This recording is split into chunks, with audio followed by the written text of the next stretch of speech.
उस जहाज की मंजिल अमेरिका का न्यूयॉर्क शहर था, लेकिन 5 सितंबर 1986 को हाईजैकर्स ने कराची के एयरपोर्ट पर उस जहाज को 16 घंटे के लिए हाईजैक किया, जिसका खूनी इख्तिताम 22 अफराद की हलाकत के साथ हुआ, जबकि इस वाक़े में 150 अफराद जख्मी हुए थे। इस वाक़े ने दुनिया को चौंका दिया था, जिस पर बाद में एक फिल्म भी बनी, लेकिन जहाज का बच जाने वाला अमला काफ़ी मुद्दत तक खामोश रहा। PNM फ्लाइट 73 को कराची एयरपोर्ट पर हाईजैक किए जाने के वाक़े के लगभग 30 साल बाद यानी सन 2016 में जहाज के अमले के 6 अरकान ने पहली बार मीडिया से बात की तो फ्लाइट अटेंडेंट नोपर अब्रोल ने बताया था कि मेरा पहला रद्द अमल हंगामी दरवाजा खोलकर उतने मुसाफिरों के साथ फरार हो जाने का था जितना मुमकिन हो सकता, लेकिन फिर मैंने सोचा कि बाकी मुसाफिरों का क्या होगा। हाईजैकिंग के एक हफ्ते बाद जहाज के अमले ने FBI को वाक़यात की तफसील फराहम की थी और बाद में 2005 में मरकजी मुल्जिम के पैरोल की समाअत में भी शिरकत की, लेकिन पहली बार उन्होंने तफसील से उस जहाज में पेश आने वाले उन वाक़यात पर बात की कि जिनमें अमले की एक रुकन नेरजा भनोत भी हलाक हुई थी। उनके मुताबिक उन्होंने अपनी खामोशी इसलिए तोड़ी क्योंकि वो जहाज पर सवार तमाम अफराद के किरदार को सराहना चाहते थे, जिनके बारे में आम लोग ज्यादा नहीं जानते। 5 सितंबर को PAN AM 73 फ्लाइट मुंबई से न्यूयॉर्क के लिए जा रही थी, जो कराची में थोड़े वक्फे के लिए रुकी थी, जहां से उसे फ्रैंकफर्ट के लिए रवाना होना था। इस तैयारे में 300 से ज्यादा मुसाफिरों के अलावा 14 अमले के अफराद सवार थे, जिसमें से 12 फ्लाइट के परवाज भरने की तैयारियों में मसरूफ थे। सुबह 6 बजे 4 बंदूक बरदार एक गाड़ी में इस तरह सवार होकर आए जैसे वो एयरपोर्ट की सिक्योरिटी का अमला हो, मगर जल्द ही ये लोग हवा में फायरिंग करते हुए जहाज में दाखिल हो गए। तैयारा अगवा करने वालों का ताल्लुक एक तंजीम से था।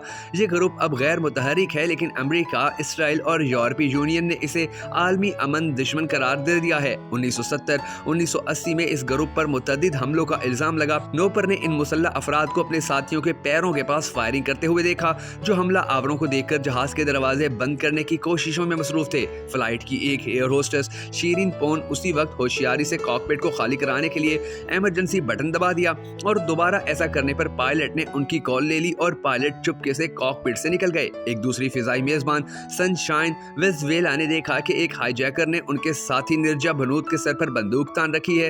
एक दूसरे हाईजैकर ने सनशाइन को कैप्टन के पास चलने को कहा। सनशाइन कहती हैं कि उन्हें पता चल गया था कि कॉकपिट को खाली करने का इशारा किया जा चुका है, लेकिन मैंने दांस्ता तौर पर इस बात को नजरअंदाज किया और थोड़ी ताखीर भी की ताकि अगर पायलट ना निकले हों तो अब भी उन्हें बाहर जाने का वक्त मिल जाए। बहुत से लोगों ने इस बात पर नुक्ताचीनी की कि पायलट बाकी अमले को छोड़कर कैसे बाहर निकल गए, लेकिन मुझे जब पता चला कि पायलट जहाज छोड़कर जा चुके हैं तो मुझे बड़ा सुकून हुआ, क्योंकि हम फिजा में उड़ने के बजाय इस सूरत में जमीन पर ज्यादा महफूज थे, और इसलिए भी कि कम से कम तीनों पायलटों की जान तो बच गई। अमले के एक और रुकन दलीप भी इसी मौकफ के हामी हैं। वो कहती हैं कि पायलट का जहाज से बाहर निकल जाने का मतलब ये था कि अब हम शिद्दत पसंदों के रहमो करम पर नहीं रहेंगे, जो कहीं भी जहाज ले जाने की हिदायत करते या फिर दौरान परवाज उसे उड़ा देते। बंदूक बरदारों का मंसूबा ये था कि जहाज को कब्रस या फिर इसराइल ले जाया जाए, इसीलिए वो पायलट भेजने के मुतालबे पर बज़िद थे। उधर कराची एयरपोर्ट पर PAN AM फ्लाइट के ऑपरेशन के डायरेक्टर वराफ डोगरा ने बंदूक बरदारों से बातचीत शुरू की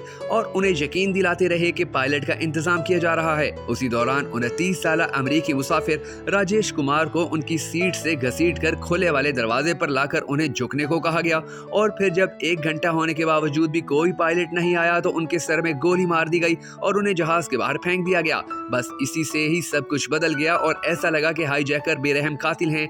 1 घंटा और गुजरने के बाद हाईजैकरों ने फ्लाइट में सवार अमेरिकी शहरियों की शनाख्त करनी शुरू कर दी, लेकिन माधवी बहुगना और एक दूसरी एयर होस्टेस ने चुपके मुसाफिरों के पासपोर्ट जमा करने शुरू कर दिए थे ताकि मुसाफिरों की शनाख्त का पता ना चल सके, और अमेरिकियों के पासपोर्ट लेकर उन लोगों ने कहीं सीट के नीचे तो कहीं और इधर उधर छुपा दिए थे। हाईजैकर को जहाज के बारे में कुछ ज्यादा मालूमात नहीं थी, तो इसने इस बात का नोटिस भी नहीं लिया। इस जहाज में सवार एक मुसाफिर माइक थिक्सटन ने इस वाक़े पर what happened to the happy man के नाम से एक किताब लिखी थी, जिसमें उन्होंने फ्लाइट की एयर होस्टेसों की कारकर्दगी की तारीफ की। उन्होंने लिखा कि मुझे लगता है कि इस दिन एयर होस्टेस ने यह साबित कर दिया कि इस फ्लाइट का अमला इस सनत के बेहतरीन कारकुनों में से एक था। जब हाई जैकर्स किसी अमरीकी को तलाश करने में नाकाम रहे तो उन्होंने एक बरतानवी शहरी माइक पर इक्तफा करते हुए उसे जहाज में नीचे बिठाकर उसके हाथ सर पर रखवा दिए।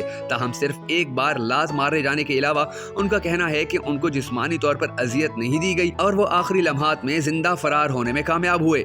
शीरीन और सनशाइन इस कैबिन क्रू का हिस्सा थे जिन्होंने मरकजी हाईजैकर जियाद हसन सफरानी के साथ सबसे ज्यादा वक्त बिताया। वो कई बार इन दोनों को असलहे के जोर पर जहाज के अगले मकाम तक लेकर गए और उनको बाहर झांकते वक्त इंसानी शील्ड के तौर पर इस्तेमाल किया।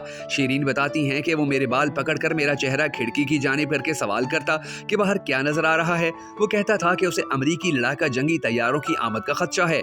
मेहरजी खारास 28 साल मैकेनिक थे जिनको मुज़ाकरात करने वालों से रेडियो पर राब्ता कायम करने पर मजबूर किया गया। उस वक्त हाईजैकर्स का ख्याल था कि जहाज को उड़ाने के लिए किसी पायलट को तलाश कर लिया जाएगा। सनशाइन का कहना है कि उन पुरखतर लम्हात में कई बार सफरानी ने उनसे मजाक और फ्लर्ट किया और उनको अपने साथ कब्रस ले जाने की पेशकश करते हुए कहा कि वो उन्हें तैराकी सिखाएंगे, लेकिन सनशाइन चौकन्ना रही। एक मौका पर उन्होंने इमरजेंसी दरवाजा खोलने के लिए मौजूद कुल्हाड़ी की जानिब देखा जो कॉकपिट में शीशे के एक डब्बे में मौजूद थी, तो सफरानी ने अपनी बंदूक का रुख उनके सर की जानिब करते हुए कहा कि ऐसा सोचना भी मत। आखिरकार हाईजैकर्स ने धमकी दी कि अगर पायलट फ्राहम नहीं किया गया तो वो हर 15 मिनट बाद एक मुसाफिर को कत्ल करना शुरू कर देंगे। नैपूर अबरोल ने मुसाफिरों को तसल्ली देने की कोशिश की जबकि उनके साथी दलीप ने सैंडविच मुहैया किए और निर्जरा ने पानी दिया। स्टीवर्ड कैप्स्टर ने कहा कि उस दिन जाने अनजाने में हम एक टीम बन गए और हमने अपनी सलाहियत के मुताबिक अपना अपना किरदार निभाया। हाईजैकर्स जहाज के दरवाजे बंद कर चुके थे लेकिन एयर कंडीशंस और बत्तियां जल रहे थे। शाम हुई तो जहाज की पावर सप्लाई कम होना शुरू हो गई, बत्तियां मदम हुई और एयर कंडीशंस ने काम करना छोड़ दिया। मेहरजी ने सफरानी को बताया कि इमरजेंसी पावर 15 मिनट बाद बंद हो जाएगी और जहाज में अंधेरा छा जाएगा। उनको अंदाजा हो गया था कि वक्त कम रह गया है। जिस वक्त बत्तियां बुझी, फ्लाइट अटेंडेंट और मुसाफिर कैबिन के वस्ती हिस्से में मौजूद थे। बहुत से लोग नीचे बैठे थे और कुछ दरवाजों के करीब थे। ऐसे में हाईजैकर्स के सब्र का पैमाना लबरेज हो चुका था। उन्होंने एक जंगी नारा बुलंद किया और फायरिंग शुरू कर दी। अंधेरे में रोशनी की लहरें फैली और दूसरी जानिब से चीखें। शीरी ने देखा कि मैकेनिक मेहरजी हलाक हो चुके हैं। इस अफरा तफरी और अंधेरे में कम से कम 3 दरवाजे खुल चुके थे लेकिन कोई नहीं जानता कि ये कैसे हुआ। जहाज के पर के करीब मौजूद दरवाजा फरार का सबसे बेहतरीन रास्ता फराहम करता था और बहुत से लोगों ने उसी का रुख किया। नपोर और माधुरी भी जहाज के पर से फिसलते हुए 20 फुट नीचे जा गिरे जिससे उनकी हड्डियां टूट गईं। इस वाक़े के नतीजे में 22 अफराद हलाक जबकि 150 जख्मी हुए थे। बाद में इस जहाज के अमले को एयरलाइन ने बहादुरी का अवार्ड दिया। अमरीकी महकमा इंसाफ ने 2005 और अमरीकी अटॉर्नी जनरल ने 2006 में उनकी बहादुरी का एतराफ़ किया। जहाज के अमले की रुकन नेरजा भनोत वाहिद रुकन थी जिनको बाद अज मर्ग पाकिस्तान और इंडिया की हुकूमतों ने बहादुरी के अवार्ड से नवाजा। पाकिस्तानी हुकाम ने हाईजैकर्स के सरगना जियाद हसन अब्दुल लतीफ को सितंबर 2001 में एक जेल से रिहा कर दिया लेकिन अमेरिका ने उनको गिरफ्तार कर लिया। अब सफरानी एक अमरीकी जेल में 160 साल कैद की सजा काट रहे हैं। दीगर हाईजैकर्स को भी अमेरिका और इंडिया की ख्वाहिशात के बरखिलाफ 2008 में जेल से रिहा कर दिया गया।